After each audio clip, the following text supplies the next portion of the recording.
এই চাউমিনটা আমি কিভাবে বানাচ্ছি সেটাই তোমাদের সাথে আজকে আমি দেখাচ্ছি। তোমরা কিভাবে বানাও আমি জানি না, আমি যেইভাবে করি সেইভাবেই আমি আজকে দেখাচ্ছি। এই দেখো, এর মধ্যে গাজর, বিনস, ক্যাপসিকাম, বকুলি, তারপরে তোমার আবার টমেটো কুচিয়ে রেখেছি, লঙ্কা কুচিয়ে রেখেছি, ধনেপাতা, ডিম পেঁচিয়ে রেখেছি, চাউমিন। এবারে এটা একটু সেদ্ধ হয়ে যাওয়ার পরেই, এটা একটু সেদ্ধ হোক, তেল দিয়ে কিন্তু এটাকে আমি নাড়ছি। এটা আবার জল ঢল ভেবো না কেউ, এটা তেল দিয়ে আমি নাড়ছি, দেখতেই পাচ্ছ। এরকমভাবে করে দেখবে, খেয়ে একদিনকে খুবই ভালো লাগবে। তেল দিয়ে কিন্তু নাড়ছি, হলুদ ছাড়া পুরো এই চাউমিনটা আজকে আমি করবো। এদিকে ভাতের ফেনা পড়ে যাচ্ছে, এখানে মোচো ভাতের ফেনা পড়ে যাচ্ছে।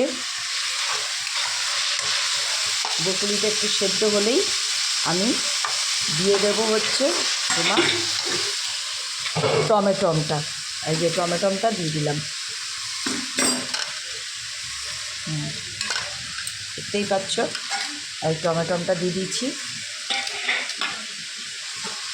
এরপরে দিয়ে দিচ্ছি হচ্ছে লঙ্কাটা তোমরা ঝাল যেরকম খাও সেই পরিমাণ বুঝেই দেবে লঙ্কাটা।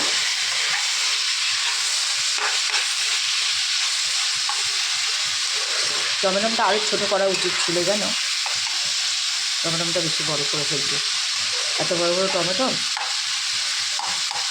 এবারে মাঝখানটা দেখেছো ফাঁকা করে নিয়েছি। এই মাঝখানটা ফাঁকা করে নেওয়া মানে হচ্ছে এই যে ডিমটা ফাটিয়ে রেখেছিলাম, এই ডিমটা এখানে দেব,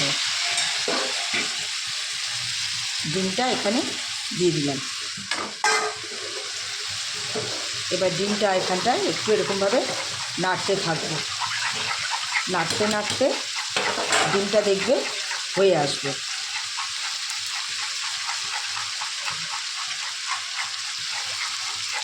দেখতেই পাচ্ছ কীভাবে নাড়ছি আমি, এইভাবে কিন্তু নাড়তেই হবে, নলে কিন্তু এক জায়গায় দলা পাকিয়ে যাবে, আর দলা পাকালে কিন্তু ভালো লাগবে না। এইভাবে নেড়ে এটাকে ভালো মতো এরভাবে নাড়বে, শুধু এই মাঝখানটায়, ওদিকে ওগুলো সেদ্ধ হতে থাকবে। তাহলে পুরো চাউমিনটার মধ্যে এটা মাখিয়ে যাবে, গুঁড়ি গুঁড়ি হয়ে, একদম গুঁড়ি গুঁড়ি হয়ে যাবে।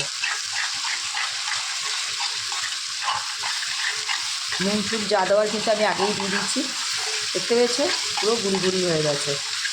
এটা মাখিয়ে নিচ্ছি, এইবারে এটা দিয়ে ভালো করে এটা ভেজে নিচ্ছি।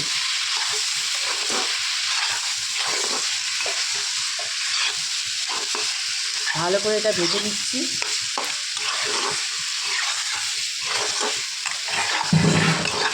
এটা ভাজা হয়ে গেছে মোটামুটি। এইবারে আমি চাউমিনটা এর মধ্যে ছেড়ে দিচ্ছি।